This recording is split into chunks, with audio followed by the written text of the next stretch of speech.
Une fois que vous êtes réveillé, il est presque impossible de vous rendormir. Une fois que vous découvrez que la Terre n'est pas un globe qui tourne, mais un plan plat et immobile surmonté d'un firmament, tout change. Les voies auxquelles nous faisions confiance et les sacro-saints scientifiques sataniques qui façonnaient autrefois notre réalité et notre compréhension du monde ne sont plus fiables.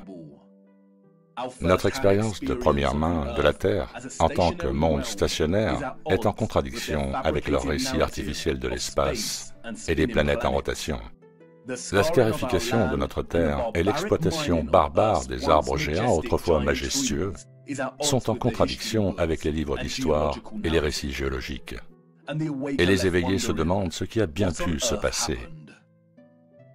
S'ils ont menti au sujet de la Terre, de l'espace et de la destruction de notre monde plat, alors comment pouvons-nous faire confiance au récit historique officiel du courant dominant? Le récit historique, comme le modèle héliocentrique, n'a pas de sens. Il ne tient pas debout. Et il suffit d'un examen plus approfondi pour que les mensonges qui ont régi notre compréhension de l'histoire et du monde depuis notre naissance commencent à s'effondrer. Simulons un peu notre esprit avec quelques réflexions. On nous dit que le premier véritable outil électrique a été inventé en 1895, lorsqu'une entreprise allemande a combiné un moteur électrique avec une perceuse manuelle. La perceuse pesait 7,5 kg et nécessitait plusieurs opérateurs. Ce n'est qu'en 1957 qu'une société appelée Bosch a commencé à concevoir des outils électriques en vrac, à la fois économiques et puissants. Alors, comment nos ancêtres historiques, un peuple primitif, sous-développé, ont-ils conçu et construit certaines des structures que nous connaissons? Qu'en est-il de toutes les gigantesques pierres monolithiques que nous voyons et qui ont été taillées avec une telle précision? Demandez-vous si vous pourriez reproduire cela aujourd'hui avec l'arsenal d'équipements dont nous disposons. Et que dire des magnifiques puits à degrés de l'Est? On nous dit que les puits à degrés étaient des puits à plusieurs étages construits par nos ancêtres primitifs afin de préserver l'approvisionnement en eau pendant les sécheresses. Mais regardez l'intrication et la complexité de ces structures. Regardez la magnificence et la finesse. Regardez la précision géométrique. Le tout creusé et façonné à l'aide d'outils manuels. Mais bien sûr, que dire des gigantesques réseaux de canaux que l'on trouve partout dans le monde? Le canal Erie en Amérique aurait été construit en 1817 et 1825. Il n'y avait pas d'ingénieurs civils en Amérique à cette époque. Les personnes chargées de planifier la construction étaient des novices, c'est ce que l'on nous dit. Le canal fait 12 mètres de large et 4 mètres de profondeur.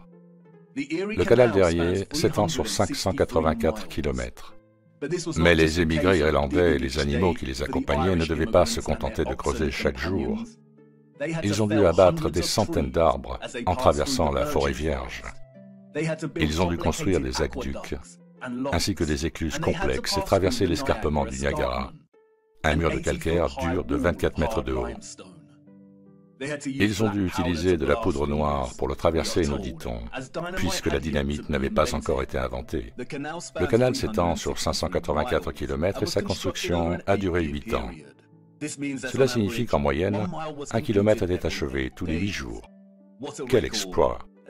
D'autant plus que les responsables étaient des novices et que les outils électriques et la dynamite n'avaient pas encore été inventés.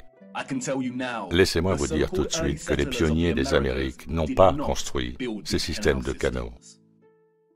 Et que dire des grands et magnifiques châteaux disséminés dans notre monde?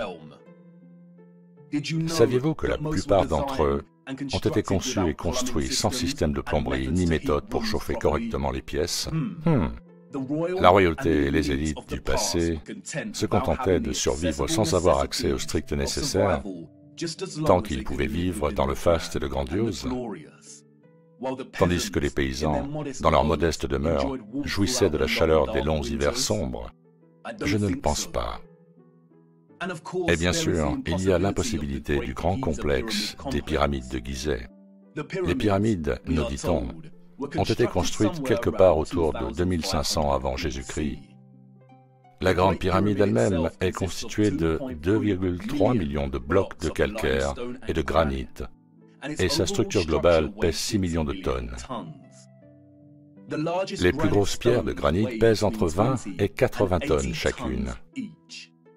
20 tonnes représentent 20 000 kilogrammes. Ces blocs ont été taillés dans des carrières avec des ciseaux en cuivre et auraient été transportés sur une distance de 800 km. Les soi-disant experts avancent l'hypothèse selon laquelle le travail des esclaves a été considérable. Être crédule et croire au récit officiel du travail des esclaves est une chose. Mais quelqu'un peut-il expliquer comment les puits d'aération de la Grande Pyramide s'alignent si bien avec les étoiles circumpolaires? Et puis il y a les curieux cas des forts à plan en étoiles, ou de ce que les menteurs officiels du monde appellent les fortifications bastionnées. Développées à la fin du XVe et au début du XVIe siècle, ces forts, nous dit-on, ont été conçus à l'époque de la poudre à canon et du canon. La conception géométrique offrait aux militaires d'une nation une protection contre les angles morts pendant les conflits. Mais bien sûr, nous savons tous que la meilleure protection pendant la guerre est de concevoir un fort avec un motif géométrique aussi précis. Un véritable historien s'est-il jamais penché sur la perfection de la géométrie ici? Nos ancêtres primitifs ne disposaient pas de la technologie nécessaire pour voir les structures d'en haut, mais ils sont tout de même parvenus à accomplir cela. Laissez-moi rire, c'est impossible. Nous ne pourrions pas produire une géométrie aussi parfaite à cette échelle aujourd'hui. Nous avons été trompés une fois de plus. Nous avons été endoctrinés au moyen d'un faux récit historique et d'une fausse chronologie. Et comme pour le stupide modèle héliocentrique, il suffit de regarder de plus près à ce récit pour que les choses commencent à s'effondrer et que les mensonges deviennent une évidence flagrante. En raison de leurs mensonges sataniques, reconstituer une chronologie historique précise et honnête est devenu un casse-tête impossible. Le récit officiel est une boîte de Pandore qui ne nous offre que de minuscules indices, des demi-vérités et des tromperies. Les coutures de notre véritable ligne de temps historique ont été desserrées, le contenu effacé et embrouillé, avant même que nous soyons nés dans ce monde. Et c'est là que réside le problème. Comment savoir où vous allez si vous ne savez pas où vous vous trouvez en premier lieu? Mais vous voyez, l'éveil est vraiment un cadeau. Une fois éveillés, nous apprenons que les réponses ont toujours été là, juste sous nos yeux. Nous avons toujours eu davantage que ce que nous savons, mais nous avons d'abord dû retrouver la vue, avant que les choses ne commencent à se mettre en place, avant que les choses ne commencent à avoir un peu plus de sens. Et nous revoilà, spectateurs, au bord du précipice d'un autre grand voyage. Et si je vous disais qu'avant nous, il existait une civilisation à l'origine de la technologie la plus avancée jamais développée, et que c'est sa compréhension des rouages de notre monde plat qui a été la clé de son innovation? Et si je vous disais qu'il est fort probable que notre véritable histoire, en tant que peuple, n'a commencé qu'il y a un peu plus de 200 ans? Me prendriez-vous pour un fou, une fois de plus? Est-ce que j'ai l'air aussi absurde que lorsque je vous ai dit pour la première fois que la Terre était plate? Peut-être. Et c'est pourquoi je dois vous le montrer. Ce que j'espère vous montrer est l'une des plus grandes dissimulations de tous les temps. Elle est au même niveau que le mensonge héliocentrique dans son énormité et l'impact qu'elle a sur l'humanité. Et comme je vais tenter de vous le montrer, elle est inextricable de la nature véritable de notre monde terrestre plat. Et vous ne pouvez pas comprendre l'un sans comprendre l'autre. Il n'y a pas de temps à perdre, car nous devons partir à la recherche du temps perdu. Au fond, c'est une histoire de tromperie. C'est aussi une histoire de fin et de commencement, de mort et de renaissance. Et s'il vous plaît, soyez indulgents avec moi. En raison des tromperies et des falsifications qui sous-tendent notre récit historique, cette histoire ne peut être racontée de manière linéaire. Nous devons faire des allers-retours dans le temps afin d'en tirer quelque chose qui nous rapproche un peu plus de la vérité. Il est également impératif de comprendre qu'à l'instar de la plupart des sciences contemporaines, l'histoire en tant que discipline a été corrompue il y a longtemps. Dans sa forme la plus innocente, une grande partie du récit historique établi est une conjecture, mais dans sa forme la plus grave, il s'agit d'un ensemble de mensonges convenus, comme l'a si bien dit Napoléon. Nous allons devoir plonger dans l'obscurité. Aucun historien ne sera là pour nous aider. Nous sommes seuls dans ce voyage. Notre voyage est une chasse pour des choses enfouies à la vue de tous. Et les choses risquent de devenir un peu inconfortables par moments, mais c'est nécessaire. Nous nous accommodons d'un mensonge confortable depuis bien trop longtemps. Allez, embarquez et mettez votre ceinture de sécurité, car pour comprendre notre place dans le monde, nous devons faire l'impensable. Il est temps pour nous de faire un retour vers le futur.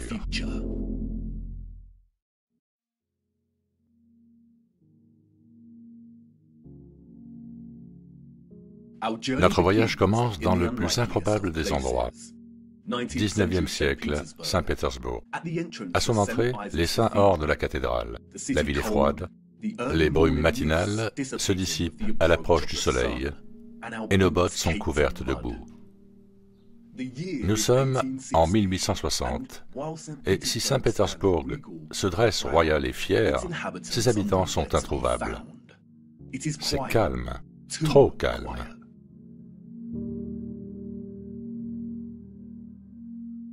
La population de Saint-Pétersbourg dans les années 1860 était, nous dit-on, d'environ 500 000 personnes, et pourtant, il n'y a pas une âme en vue.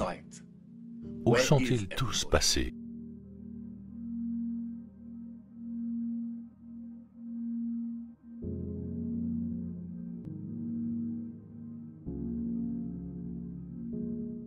L'ombre longue de la colonne Alexandre nous donne un indice sur l'heure à laquelle le soleil passe au-dessus de cette région. Les ombres longues ne se produisent que le matin ou le soir. Ce doit être le matin, mais il semble que personne n'ait encore fait surface. Si nous parcourons 643 km jusqu'à Moscou, nous voyons la même chose. Des rues vides et calmes.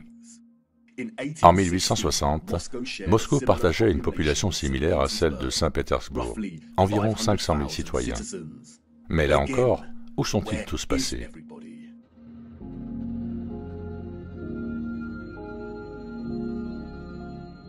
Qu'en est-il du reste du monde à cette époque? Édimbourg, Écosse, année 1840.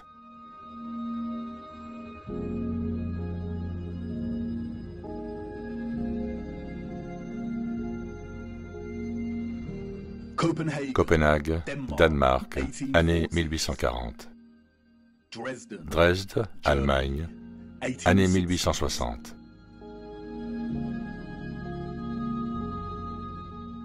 Rio au Brésil, année 1860. Toronto, Canada, année 1860.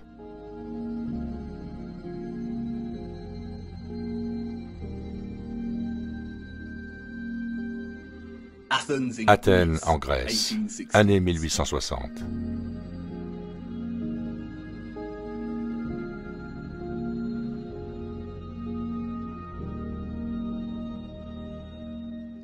Et puis Londres, enfin, des gens.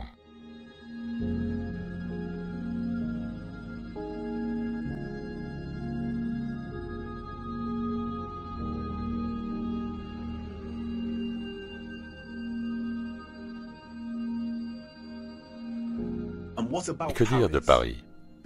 Des gens, la vie.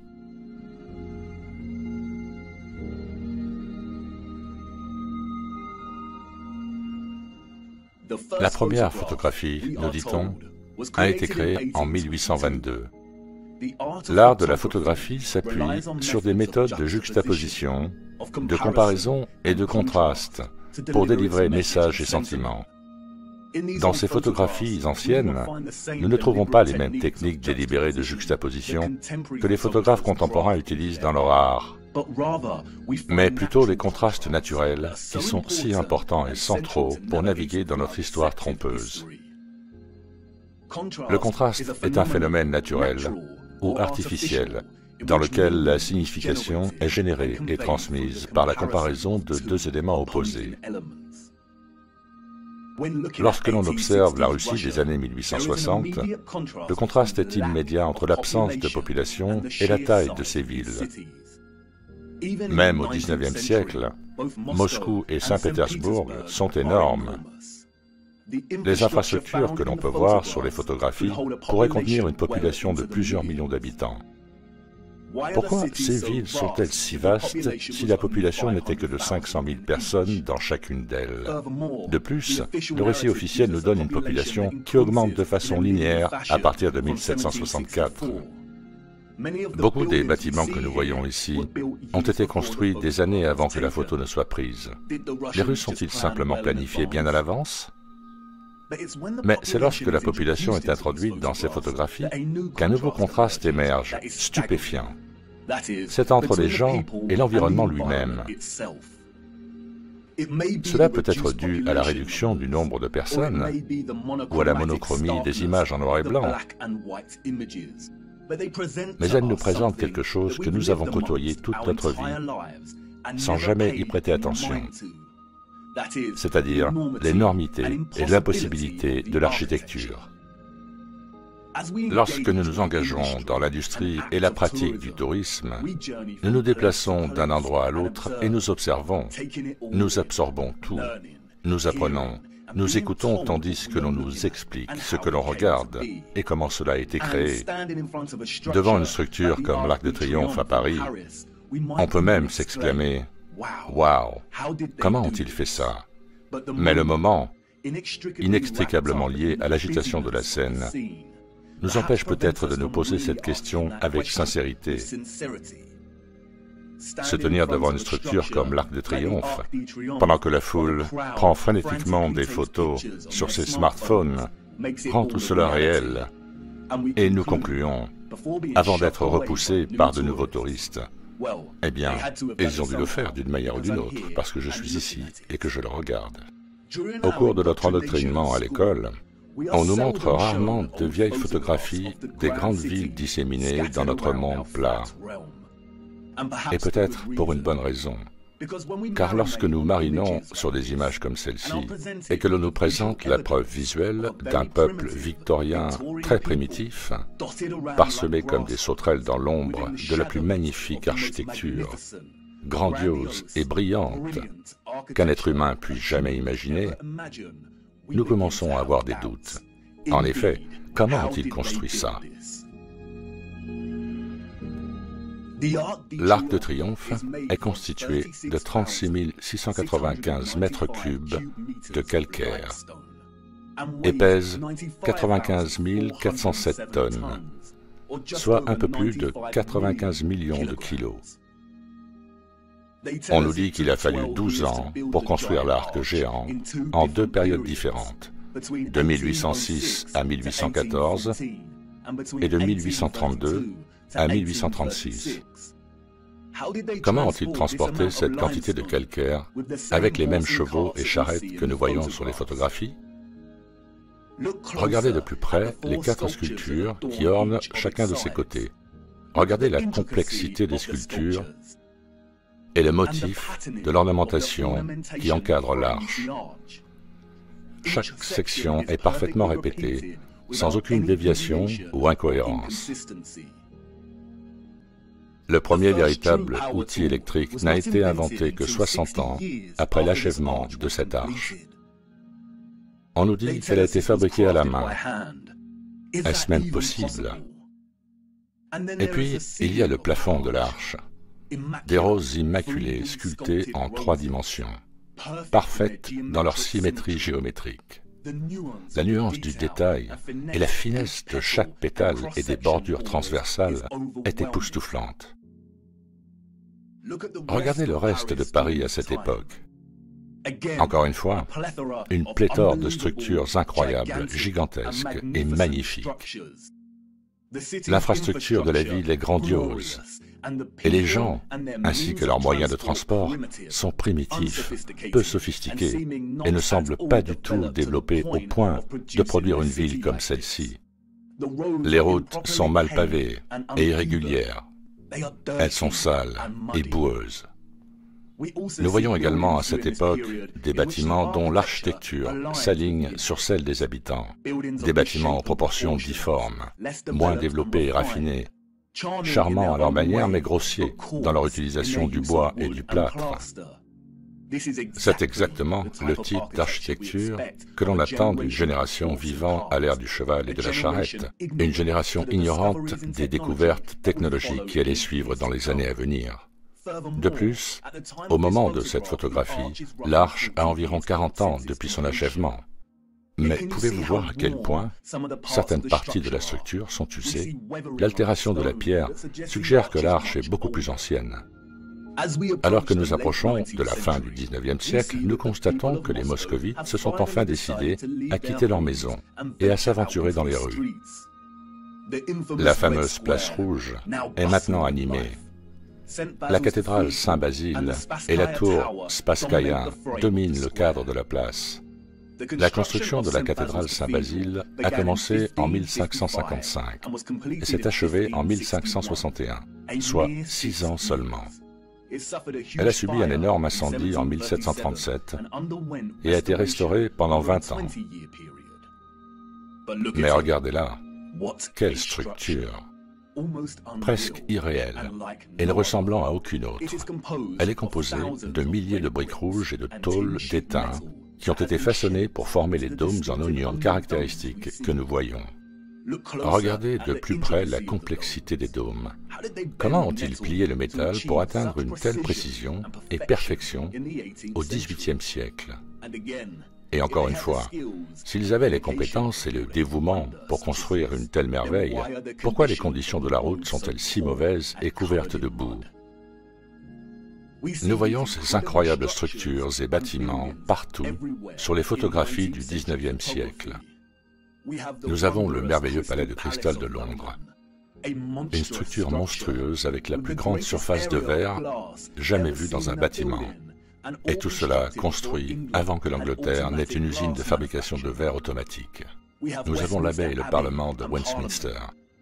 Nous avons l'ancien arc de Euston, construit en grès pur en 1837, et des rues non pavées et pleines de boue. Pourquoi ces gens n'ont-ils pas donné la priorité aux rues dans lesquelles ils marchaient? L'église Notre-Dame, le chef-d'œuvre de Dresde, en Allemagne, dont la splendeur complexe et opulente contraste directement avec les chariots déglingués et les charrettes tirées par des chevaux des gens en bas, un peuple dépendant du strict nécessaire, un peuple complètement éclipsé par sa taille et sa majesté. La bibliothèque du Parlement à Ottawa, Canada, construite sur une période de 17 ans. Les premiers colons importants sont arrivés en 1800. Et au moment de la construction, la ville comptait moins de 20 000 habitants. Une bibliothèque grandiose et majestueuse était-elle vraiment une priorité pour les colons? Pourquoi le bâtiment semble-t-il avoir été prélevé en Europe et collé au Canada? Même au début du siècle, 40 ans avant que Bosch ne fasse connaître l'outil électrique, nous avons l'ancienne gare Penn à New York. Regardez la taille de ce bâtiment, aux proportions complètement hallucinantes. Comme on peut le voir sur la photo, chaque motif octogonal sculpté sur le plafond du dôme arqué est plus grand qu'un seul être humain. Regardez les colonnes gigantesques et les détails des feuilles montantes qui décorent le sommet de chaque pilier. Et ils nous disent que cette station a pris 6 ans à construire, 6 années entières. Mais oui, bien sûr. Pourquoi sommes-nous si crédules? Même sans accès aux outils électriques modernes, aux pièces de construction de base et à la technologie des grues, nous ne pourrions pas reproduire cela aujourd'hui. Et plus important encore, nous ne reproduisons pas ce type d'architecture aujourd'hui. Les menteurs officiels de notre monde ont un terme générique pour ce type d'architecture que nous voyons en Amérique du Nord. Ils l'appellent historisme. L'historisme est un terme inventé pour décrire un style d'architecture qui est de nature revival, ou, en d'autres termes, qui copie le style d'une autre période de temps. Les grands arches et les bâtiments avec des colonnes géantes que nous voyons sont construits dans le style classique ou gréco-romain. Et les cathédrales sont construites dans les styles Renaissance et gothique de l'Europe médiévale. Les éléments de ces styles architecturaux particuliers sont caractérisés par de grandes flèches, des fenêtres cintrées, des tours, des tourelles, des dômes, des voûtes à arcades, des sculptures, d'énormes portes, des fenêtres circulaires géométriques, des colonnes, des cadrans d'horloge et des clochers. Les traces de cette architecture impensable se trouvent littéralement partout dans toutes les villes et dans le monde d'aujourd'hui.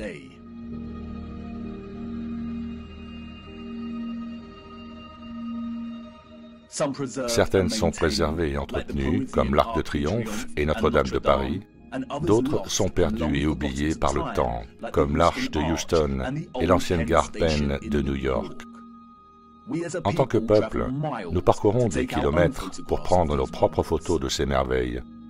Mais les photographes du XIXe siècle nous ont offert quelque chose qu'ils n'auraient jamais pensé donner à une génération future: la perspective. Nous voyons un peuple primitif sur fond d'infrastructures architecturales clairement avancées. Les historiens officiels du monde nous racontent des histoires d'évolution darwinienne et de progression entre les périodes. Les personnes qui sont venues après ont toujours été plus avancées dans leur façon de faire, affinant et redéfinissant les méthodes de la génération qui les a précédées. Si l'apogée de l'innovation et de l'industrie au XIXe siècle était encore le cheval et la charrette comme moyen de déplacement, alors, comme ces photographies nous le disent, ce style d'architecture était tout aussi impossible pour ceux qui vivaient dans les siècles précédents. Toute personne ayant une prédisposition à la réflexion et au questionnement peut immédiatement sentir, en regardant ces photographies, qu'il y a quelque chose de pourri au royaume du Danemark, que quelque chose ne va pas avec le récit historique dominant, que quelque chose ne colle pas. Sur une image panoramique de San Francisco en 1877, nous voyons un collage d'architecture historiciste, des colonnes ornant l'entrée de bâtiments très majestueux. Ils se distinguent comme des épouvantails de certaines des cabanes en bois qui les entourent. Nous voyons des flèches et des tours gothiques au loin. Nous voyons des cathédrales et des bâtiments en forme de dôme. Nous voyons également à quel point la ville est devenue tentaculaire et immense. En 1846, moins de 500 colons mormons vivaient sur le territoire que nous appelons aujourd'hui San Francisco. C'était Frontierland, prête à être conquise. Entre 1848 et 1849, avec le début de la ruée vers l'or en Californie, la population est passée de 1000 à 25 000 habitants. 28 ans plus tard, quelqu'un a réalisé cette photo panoramique. La population à cette époque, nous dit-on, approchait les 200 000 habitants. Comment peut-on croire une telle histoire? Est-ce que cela ressemble à une ville de 200 000 habitants, sans aucune technologie moderne, des outils électriques, des machines automatiques, des moteurs électriques? Un peuple dans un pays étrange et inconnu qui ne fait que laisser sa marque. Pouvons-nous vraiment croire qu'un peuple en plein essor a construit cette ville entière en seulement 30 ans? Et encore une fois, un tel calme, une telle immobilité. C'est la photographie d'une ville vide. Où sont tous les gens? L'ombre du poteau ici nous indique qu'il ne s'agit pas des premières heures du matin. Les ombres courtes n'apparaissent que vers midi. Une ville de cette taille à midi devrait être animée. Mais il n'y a pas une seule personne dans le plan de ce panorama. La seule vie que nous voyons est celle d'un cheval, sans aucun maître en vue. Il semble très improbable que tous les gens aient été priés de rester à l'intérieur parce qu'une séance de photos de paysages urbains avait lieu. Et cette scène silencieuse devient encore plus étrange lorsque l'on sait qu'il y a une intention derrière l'objectif. Quelqu'un était là, debout, à un point d'observation, et a pris cette photographie. Mais qui? Et dans quel but? Et quelles sont les chances pour qu'au XIXe siècle, au cours de décennies similaires, nous voyons des villes russes, européennes et nord-américaines désertes, photographiées de la sorte? Et puis, quelques années plus tard, nous trouvons les mêmes endroits grouillants de monde. Un peuple clairement incapable de construire l'architecture que l'on trouve dans ces villes. Et que faire de ces photographies? Si nous acceptons le récit et ces étranges anomalies, alors nous nous arrêtons ici et retournons à nos vies bien remplies. Mais le récit que nous avons reçu n'est pas la vérité. Et nous ne devrions accepter aucun récit, aussi officiel et certifié soit-il, à moins qu'il ne soit logique. Les personnes que nous voyons sur ces photos et leurs premiers ancêtres n'auraient pas pu construire la magnifique architecture que nous voyons. C'est une impossibilité. Allez, embarquez. Nous devons nous aventurer plus loin dans ces villes et regarder d'un peu plus près. Il doit y avoir des indices qui attendent d'être découverts pour nous aider à comprendre pourquoi ces villes sont vides. Attendez, qu'est-ce que vous dites? Vous voulez d'abord essuyer la boue de vos bottes? Ne vous embêtez pas, c'est une perte de temps. Allez, embarquez et allons-y, car c'est la boue qui nous offre quelques petits indices sur ce qui a pu se passer pendant cette période.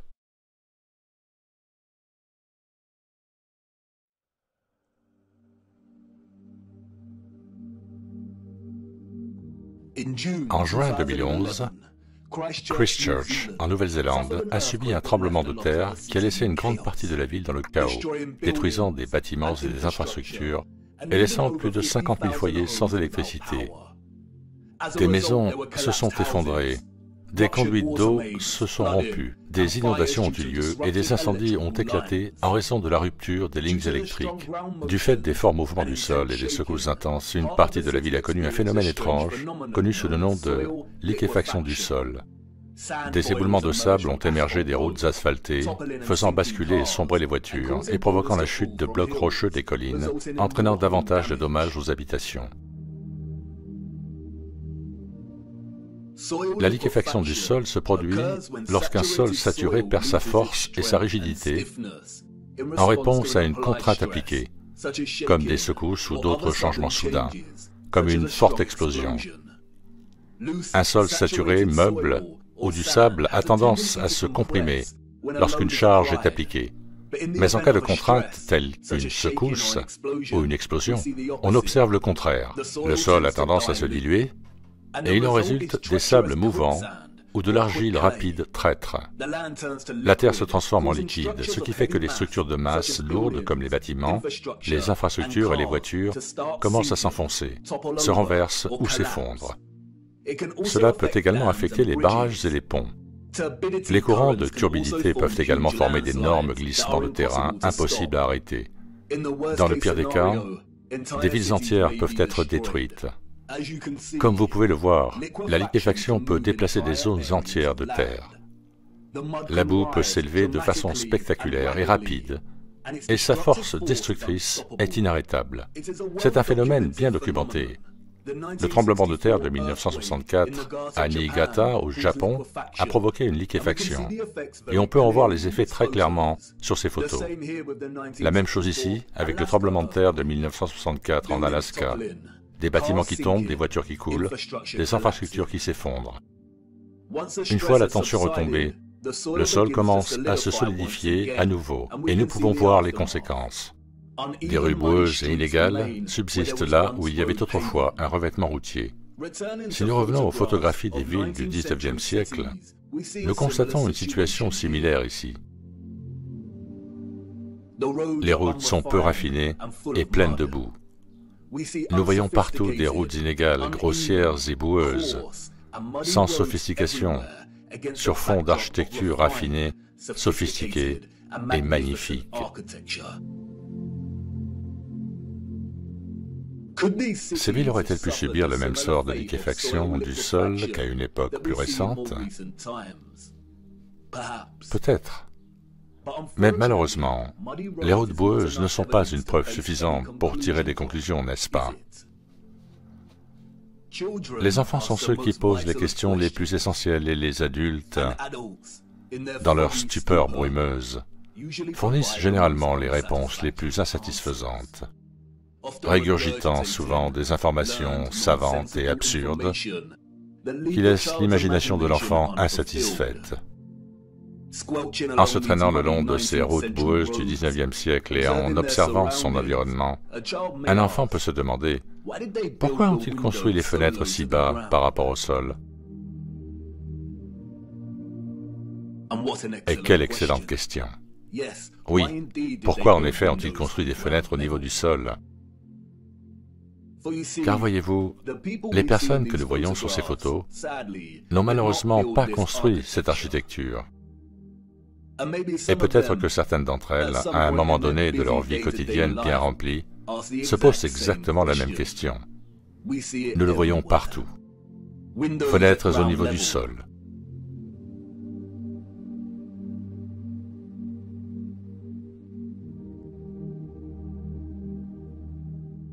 Fenêtres partiellement sous le niveau du sol.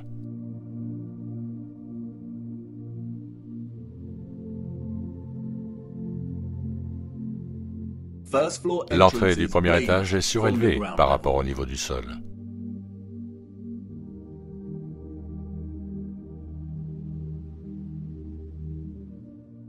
Des marches menant à des entrées situées sous le niveau du sol.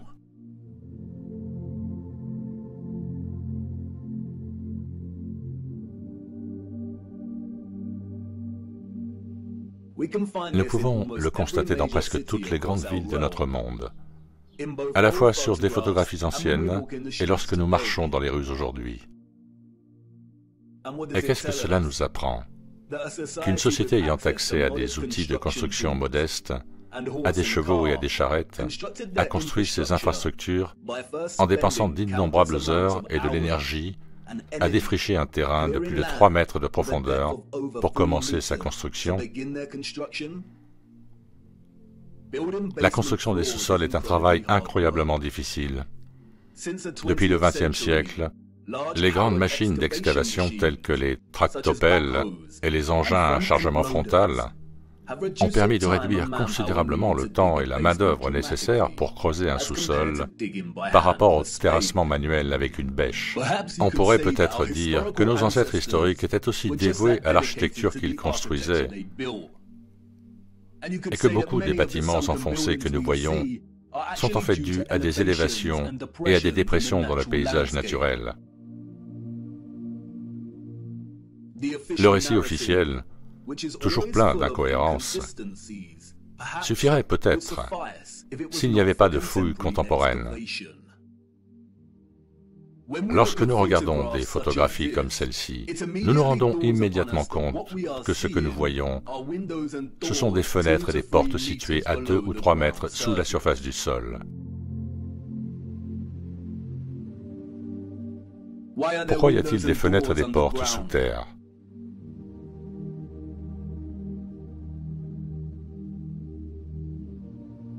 Qu'est-ce que nous voyons dans nos villes? L'accumulation naturelle du sol au fil du temps?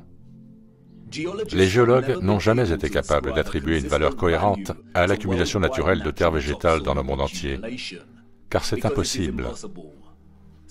Certaines régions de notre monde connaissent une accumulation constante de terres arables, alors que d'autres régions connaissent une érosion constante. De nombreux historiens et archéologues ont noté que de nombreuses villes ont été détruites au cours des siècles par la guerre, un phénomène naturel comme les tremblements de terre, les cendres volcaniques et les inondations.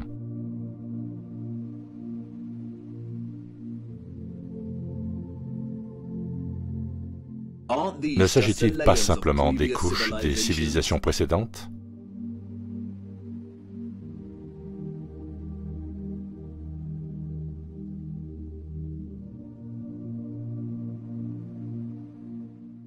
Non, ce n'est pas le cas.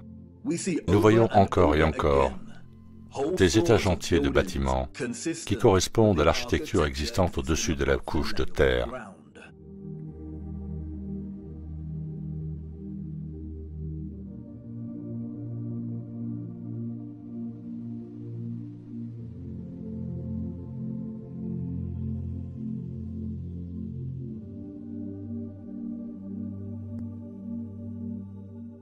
Vous voyez, ce qui se trouve en dessous ne sont pas les traces inconnues des générations précédentes, mais de la même génération qui a construit ces structures. Et une fois que l'on voit ce genre d'infrastructures enfouies, qui existent en si grand nombre dans notre monde, on ne peut plus ne plus le voir. Nous voyons que les fondations des vieilles églises sont en fait les premiers étages originaux avec des entrées et des fenêtres cohérentes.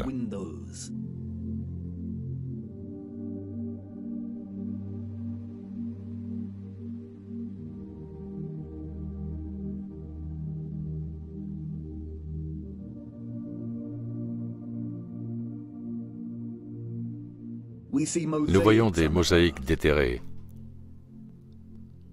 Nous voyons des piliers, des colonnes et des arcs qui étaient à l'origine beaucoup plus grands. Et c'est la couche de terre qui a réduit leur taille, comme s'ils n'étaient pas assez grands pour commencer.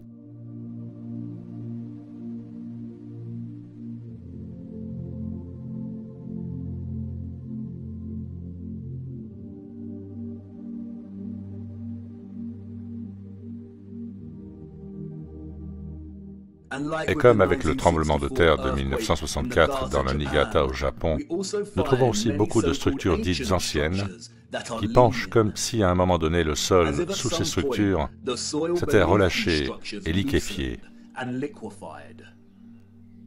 Nous avons la tour de l'église de Seiersen et la tour de notre chère dame de l'église de la montagne en Allemagne, la pagode de la colline du Tigre en Chine, la tour penchée de Neviansk en Russie, le temple penché de Umma en Inde, Utrecht aux Pays-Bas, la tour de Saragosse en Espagne, et bien sûr, la tour de Pise. Les menteurs officiels du monde entier tentent de justifier les structures enterrées et inclinées que nous voyons en nous racontant des histoires d'antiquité et de géologie en constante évolution. Mais cela devient plus compliqué pour eux lorsque nous tournons notre attention vers l'Amérique. Si nous devons croire leurs récits, alors tous les bâtiments que nous voyons sur les photographies du 19e siècle des villes américaines en plein essor sont de construction récente. Pourquoi voyons-nous des structures célèbres, telles que le bâtiment du Capitole à Washington, avec une infrastructure cohérente qui s'enfonce très profondément dans le sol? Une fois de plus, les incohérences ne tiennent pas debout. Pourquoi un peuple sous-développé aurait-il gaspillé des ressources, de l'énergie et du temps à construire les fondations du bâtiment du Capitole pour qu'elles soient conformes au style de colonnes que nous trouvons au-dessus de la surface? Les fondations n'avaient pas à comporter de colonnes. Les colonnes, nous dit-on, sont un choix stylistique, pas un choix fonctionnel. Alors pourquoi ont-ils fait cela? En un mot, ils ne l'auraient pas fait.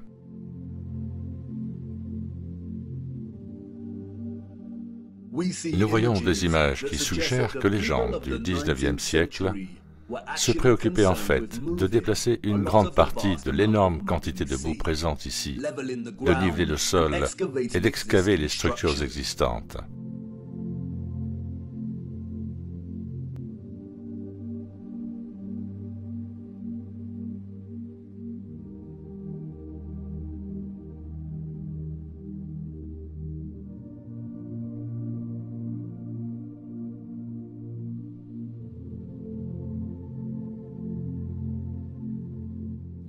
La cohérence et la prévalence de l'architecture enfouie à travers notre monde indiquent que ce qui s'est passé était un événement mondial, malgré les différences régionales dans l'accumulation et l'érosion naturelle de la couche arable.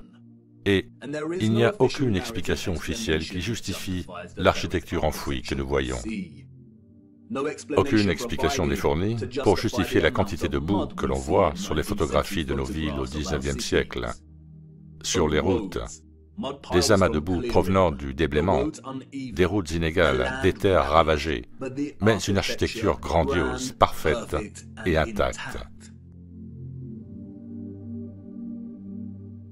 Applaudi par les spécialistes de la littérature pour son utilisation du brouillard en guise de métaphore pour brosser le portrait de Londres, centre corrompu au milieu d'une industrialisation galopante, beaucoup oublient que le roman « La maison d'âpres vents » de Charles Dickens, paru en 1852, s'ouvre en fait sur une image différente. Londres. Le premier trimestre est terminé depuis peu, et le Lord Chancellor siège dans le Lincoln's Inn Hall, temps impitoyable de novembre. Autant de boue dans les rues que si les eaux venaient de se retirer de la surface de la Terre.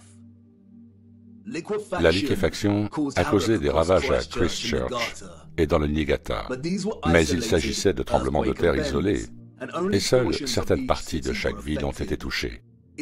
Il n'est pas possible qu'il y ait eu d'énormes tremblements de terre simultanés dans le monde entier au cours d'une période similaire, n'est-ce pas?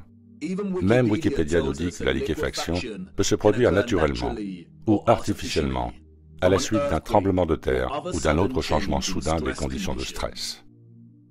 Même si c'était le cas, nous ne voyons les mêmes dommages structurels aux bâtiments du XIXe siècle que dans des cas comme Christchurch et Niigata. La plupart de l'architecture enterrée que nous voyons est intacte. Elle est soit enfoncée, soit le niveau du sol a été relevé d'au moins 3 mètres, parfois de manière uniforme, et d'autres fois partiellement enterrés dans des collines de boue ondulantes, comme s'il y avait eu d'énormes glissements de terrain. L'étrange cas de l'architecture enfouie permet de tirer les conclusions suivantes. 1. Ce qui repose sous terre n'est pas les vestiges de civilisations antérieures. Le plus souvent, les structures enfouies sont conformes à l'architecture que nous voyons en surface. 2. Que les structures sont beaucoup plus grandes que ce que l'on soupçonnait à l'origine. Et donc elles sont encore plus impossibles à construire pour une génération victorienne de chevaux et de charrettes et celles qui les ont précédées. 3. Que l'accumulation naturelle de terre végétale et la liquéfaction du sol ne sont pas des explications satisfaisantes pour ce que nous voyons ici.